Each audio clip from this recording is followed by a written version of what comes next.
సదాశివ బ్రహ్మేంద్రులని ఒక మహానుభావుడు ఉండేవారు. ఆయన అసలు పేరు శివరామకృష్ణ. ఆయన గొప్ప తర్కశాస్త్ర విద్వాంసుడు. బ్రహ్మసూత్రాలకి ఆయన వ్యాఖ్యానం రాశారు.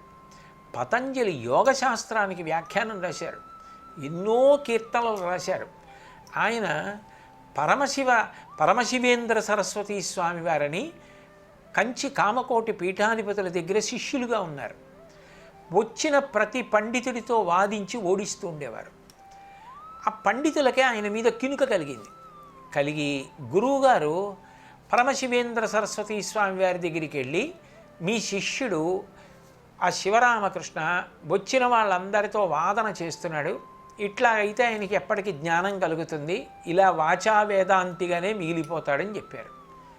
గురువుగారు పరమశివేంద్ర సరస్వతీ స్వామి వారు ప్రేమతో పిలిచి, ఇలాంటి వాళ్ళతో వాదించి వాళ్ళ తప్పు వాళ్ళకి చెప్పినా వాళ్ళు ఏదో ఓడిపోయామని మనసులో అసూయ పెంచుకోవడమే తప్ప ఉపయోగం ఏముంటుంది?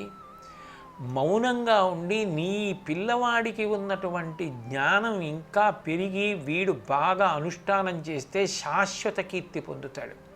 ఇటువంటి వాదనల వల్ల ప్రయోజనం ఏముంది అని గురువుగారి దగ్గరికి పిలిచి, ఎరా నాయనా, నువ్వు మౌనంగా ఉండే రోజు రాదా అన్నారు. అంతే ఆయన అన్నది, నువ్వు మౌనంగా ఉండే రోజు రాదా అన్నారు. గురువుగారు అన్న మాట అర్థమైంది. ఈ వాదనలొద్దు, నువ్వు ఎంత పండితుడవైనా కావచ్చు, ఏమిటి ప్రయోజనం? ఓడిపోయిన వాళ్ళందరూ నీ మీద అసూయపడుతుంటే.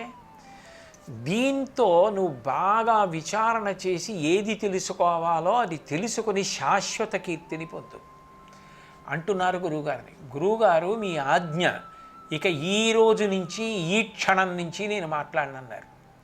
ఆయన శరీరం వదిలిపెట్టేసే వరకు ఇక మాట్లాడలేదు. ఎన్ని కీర్తనలు రాశారో మౌనంగానే ఉండేవారు. ఆయన కావేరీ నదీ తీరంలో తిరుచినాపల్లిలో ఇప్పటికీ నేరూరు అన్న ఊరిలో ఆయన సమాధి ఉంది.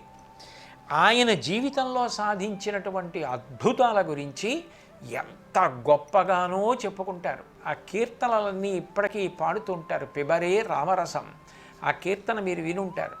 అది ఆయన రాసింది. అలాగే తుంగతరంగే గంగే అని గంగానది మీద చేసినటువంటి కీర్తన అది ఆయన చేసిందే. మానస సంచరరే బ్రహ్మణి మానస సంచరరే అది సదాశివ బ్రహ్మేంద్రులు చేసింది. ఆ శివరామకృష్ణ అన్న పిల్లవాడే తర్వాత సదాశివ బ్రహ్మేంద్రులు అన్న పేరుతో ఖ్యాతి గణించారు. అంత